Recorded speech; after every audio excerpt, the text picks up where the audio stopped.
Bonjour à tous, joyeux réveil sur Bismart. Je vous emmène aux États-Unis ce matin et pour une fois, je vais vous parler d'un secteur qui a plutôt bien résisté pendant la crise. L'Amérique du Nord permet à Mondelez de limiter la casse. On aurait pu s'en douter, les Américains, champions du grignotage, se sont littéralement rués sur les gâteaux pendant le confinement.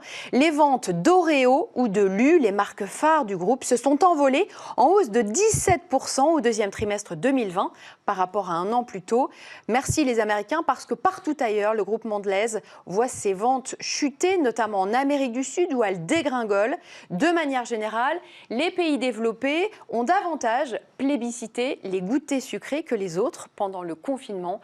À méditer, les encas sucrés limiteraient le stress selon les spécialistes. Merci beaucoup à Clarisse Coumeau qui a illustré mon propos ce matin. Éric Lefranc, bonjour. Bonjour. Vous êtes le président de Renaissance Luxury Group depuis 2014. C'est un groupe que vous avez fondé. Un marché, les bijoux, la maroquinerie et les accessoires et une zone géographique de production, la France. Voilà comment on pourrait résumer votre activité. Alors Renaissance, vous allez nous l'expliquer, c'est aujourd'hui 3 marques, un chiffre d'affaires qui s'élève à peu près 60 millions d'euros. Finalement, vous démontrez que la reprise d'activité, on va en parler puisque vous revitalisez beaucoup d'entreprises et surtout la fabrication en France, elle peut être rentable ? Oui, tout à fait. Alors, moi, mon background, c'est vraiment la reprise et la revitalisation de société française avec idéalement de la fabrication en France. Et en fait, les deux entreprises que nous avons réussi à relancer étaient deux entreprises qui sont entreprises du patrimoine vivant. Donc l'une, Altesse, qui est le leader français de la fabrication de bijoux accessibles, argent et plaqué or, et aussi l'entreprise Texier. Voilà. Et lors de ces reprises, en fait, on a voulu mettre, je dirais, à l'honneur le Made in France, et pour ça, on a créé des marques. La première était la marque Les Georgettes, qui était un bijou fabriqué dans la vallée du bijou, mais qui aussi associe pour pouvoir personnaliser les cuirs que nous fabriquons chez Texier en Bretagne à Vitré. Donc la vallée du bijou, il y a d'autres industries, d'autres entreprises. Il n'y a pas que la vôtre, hein, c'est une vallée avec beaucoup de fabricants. Tout à fait. On comprenne bien la morphologie du lieu. En fait, cette vallée, elle a vu l'activité de bijoux arriver en 1850 et il y a eu une première société qui a été créée par Marius Legros qui s'appelait Altesse. Son frère, Georges Legros, a créé une autre entreprise qui s'appelait GL.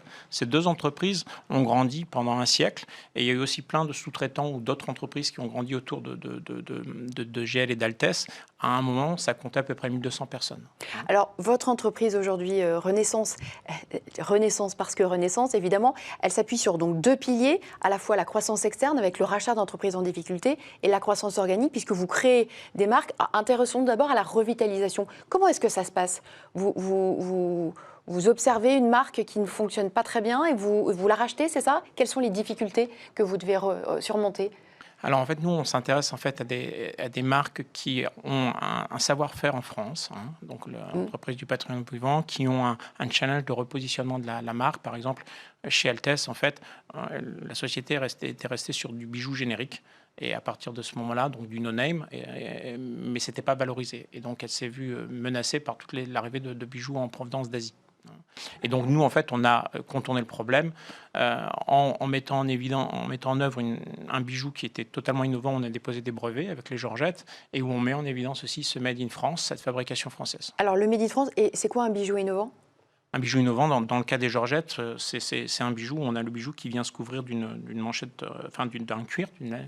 Et c'est le cuir qui permet aussi de donner la couleur au bijou. D'accord. Et donc de personnaliser à outrance. Et le système d'accroche de ce cuir sur les bijoux, tout ça a été breveté. On a 8 brevets sur le concept des Georgettes. En fait. Les écueils en matière de revitalisation d'entreprise, il y en a beaucoup, j'imagine. Les salariés à reprendre, peut-être, qui n'ont pas forcément la culture d'entreprise.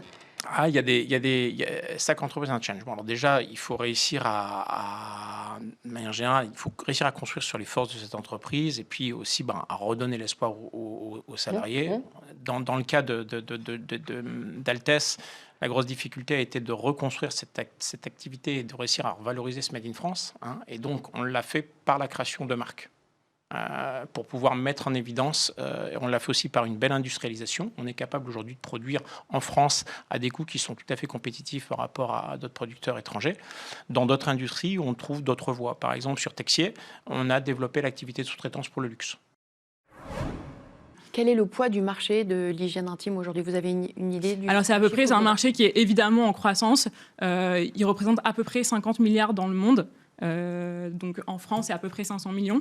Il faut savoir qu'il y a 15 millions de femmes qui sont réglées en France. Donc si on pense que d'ici quelques années, toutes les femmes, moi je le pense, auront au moins une culotte menstruelle dans leur garde-robe, on imagine le potentiel du marché qui a à peine 2 ans. Donc c'est vrai que c'est assez révolutionnaire. On l'a dit, un marché puissant, des marques, il y en a beaucoup, de plus en plus, donc la concurrence est de plus en plus forte. Il y a des dizaines d'acteurs qui sont positionnés sur ce marché. Natraker, Saforel, on en parlait juste avant, une autre, vous disiez, une... Clarifarm, Marguerite et compagnie. Comment faire Gilo, sa place? il y en a vraiment beaucoup. Alors effectivement, le marché explose, mais comment faire sa place? Comment se faire connaître? Comment grignoter des parts de marché aux autres, Fiona Picot? Alors en effet, c'est un marché qui est très concurrentiel. Nous, on s'est lancé il y a 3 ans. Il y avait encore très peu de marques digitales. À l'époque, nos concurrents, c'était Procter & Gamble, Johnson & Johnson, qui avaient effectivement des marques historiques, mais dans lesquelles il y avait, entre guillemets, que des produits chimiques toxiques. Donc on est déjà arrivé avec un produit qui était clean et une expérience qui était digitale. Donc sur cette base-là, on a construit une communauté très forte sur Instagram notamment. Et en effet, les alternatives réutilisables, c'était déjà le boom de la cup, donc pas encore des culottes.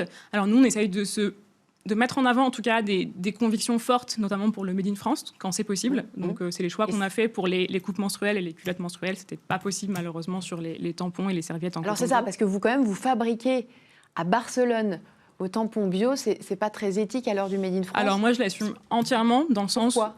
Parce que déjà ça n'existe pas en France. Et par ailleurs, je suis un petit peu contre ce Made in France washing, dans le sens où nous, ce qui permet de déterminer le choix de notre partenaire, c'est le standard de qualité. Et je considère qu'en fait, c'est un des meilleurs, voire le meilleur fabricant de protection en coton bio dans le monde. Et on a la chance qu'il soit en Europe, dans un pays frontalier avec la France. Donc, on ne va pas s'en priver. Donc, voilà, on fait le choix de la France à qualité égale. Mais comme ce n'était pas possible sur ces produits-là, et bien, évidemment, on a choisi les meilleurs et on l'assume complètement.